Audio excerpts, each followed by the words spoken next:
I took a deep breath, mentally preparing myself to be jump scared. There couldn't have been more than 10 steps leading down, but halfway through, something felt wrong. I started to feel confused. Had I been walking too long? I hadn't counted the steps, but surely I had taken more than 10. After what had to be several long seconds, my confusion deepened.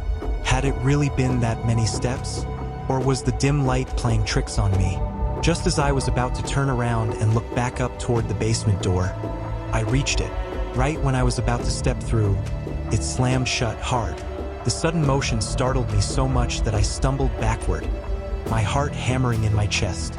I braced for the fall, ready for my back to hit the concrete stairs, but it never came. I didn't fall. I had felt the impact, the sharp sting at my tailbone, yet I was still standing. Slowly, I turned around. Up the stairs, I could see the kitchen door. I froze. Then I looked back down, the same basement I had just been in. My brain couldn't make sense of it. How could I be at the bottom again? Felt like my mind was short-circuiting. I got up, brushing the dust off my clothes. "Hello," I called, my voice shaky. No response. I stepped farther into the basement. Everything looked identical. The shelves lined with canned food, the same dusty cloth spider hanging by the door, except now the metal doors were completely closed. I grabbed the handles and yanked with all my strength. Nothing. They wouldn't budge. I told myself this had to be a prank. Maybe someone was messing with me, but the thought didn't stick. I just needed to get out. Panic began to rise in my chest. I needed to find my friends. Screw the haunted house.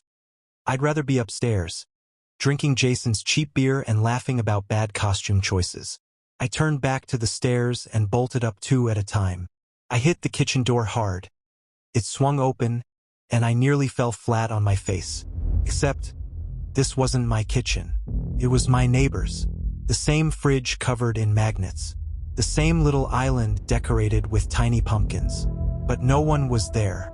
The house was silent, completely empty. "Jason," I called, trying to steady my voice. "Amy? Seth? This isn't funny. Where are you guys?" No answer. I took another step forward, and then it happened again. The room began to change. At first, it was subtle. A shift in the light, a flicker out of the corner of my eye. But then, everything began to twist, melt, and reshape itself before my eyes. The magnets disappeared. The smell of pumpkin faded. I knew this place. It was my parents' kitchen, exactly as it had been years ago. I reached out and touched the counter. It felt smooth and cold under my fingertips. Real. Too real. And then I heard it. A voice, faint and distant, like someone speaking from another room. My mother's voice. But that was impossible. In a basement. "Oh my, are you making bad decisions again?" she said, muffled through invisible walls. "Mom," I called out, my voice trembling. Came out small, childlike. Another voice answered, soft, eerily similar to mine. "Kenny? Honey, I'm having trouble hearing you." My stomach dropped. That voice wasn't coming from the next room. It was coming from below. I forced my legs to move, my vision blurring with tears. My body felt heavy, sluggish. I took one final step toward the next room, and then I heard the door slam behind me again. I pushed the door into my childhood bedroom. My mother's voice was gone, leaving only heavy, complete silence. Outside of my window, beyond the vinyl shield lined with action figures, it was sunny and bright. Too bright to see my backyard, or what would have been my backyard had this been real. Everything was exactly how it had been when I was little, down to the color of my bedsheets, down to the tint on the carpet and the water stain in the ceiling. My stomach twisted painfully, and I had to brace myself against the wall so I didn't collapse. I stepped in front of my old mirror. I just needed to look at myself. I needed to see the stupid bear costume I had put on that afternoon and laughed with my friends about earlier. I needed to see what I was wearing. I needed to understand something, anything, so I could feel grounded, so I could know who I was. Someone really wanted to be let in. I just stared at my own front door, the front door from my childhood, the front door I had seen a million times, Entered and exited through a million times. Knew the look and paint by heart. The front door that I could possibly be standing in front of right now. I finally started to cry. Kenny, my dad's voice came from the other side, the knocking momentarily ceasing. Kenny, are you in there? So? I said nothing, did nothing. I searched the deepest recesses of my mind for the truth, for what was really happening here, for answers. And I realized I couldn't remember. I couldn't remember going to bed. I couldn't remember who I had come here with, what we had been doing, why we'd been doing it. I couldn't remember why I was. Let me in, buddy, my dad said. His voice was broken and small. Please. I'm scared. I walked to the door. I couldn't remember deciding to do it or telling my body to move at all. I reached out. My fingers touched the smooth brass doorknob. Hello! A voice came from behind me, violently snapping me out of it. It was a different voice and not a distant one. A real one. A woman's voice. I turned around. My neighbors stood in the doorway of the room that was now completely different. A room that was not my parents' living room. Staring at me with a strange look on both of their faces. The man was holding 2 grocery bags, and the woman was holding her chest, as if she had gasped. I opened my mouth, but no sound would come out. I felt numb. I felt broken down and useless. I didn't feel human anymore. What are you doing there? The woman tried again. Goodness, sweetheart, are you okay? Did you pee yourself? I looked down. I didn't know how I hadn't noticed, but I had. My bear costume had a dark patch down both of my legs, but I couldn't really feel the warmth on my skin. I couldn't really feel anything. I think I was at the haunted house. I tried again. The haunted house.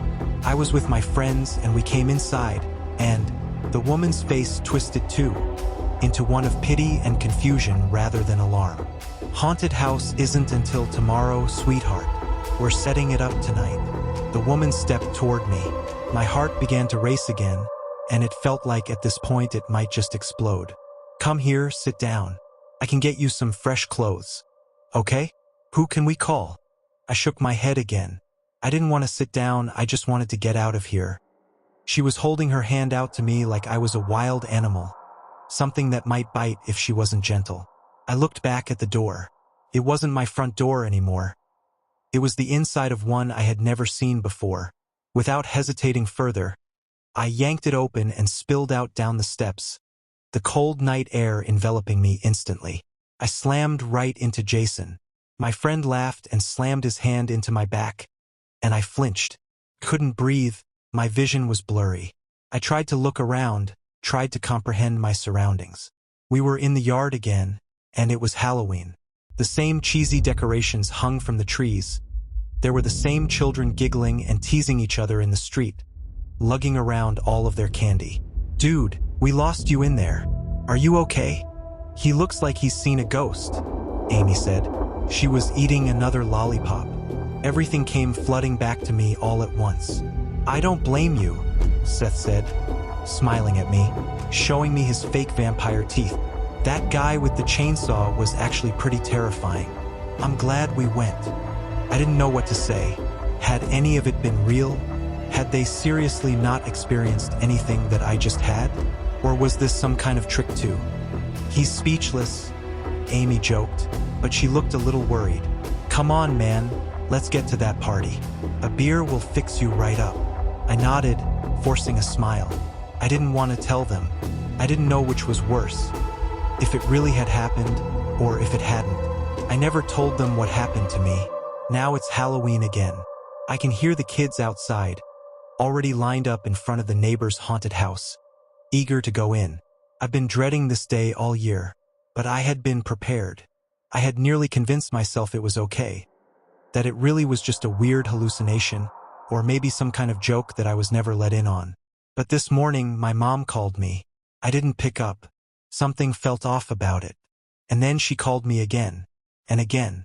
She's calling me right now, as my phone is sitting on the table.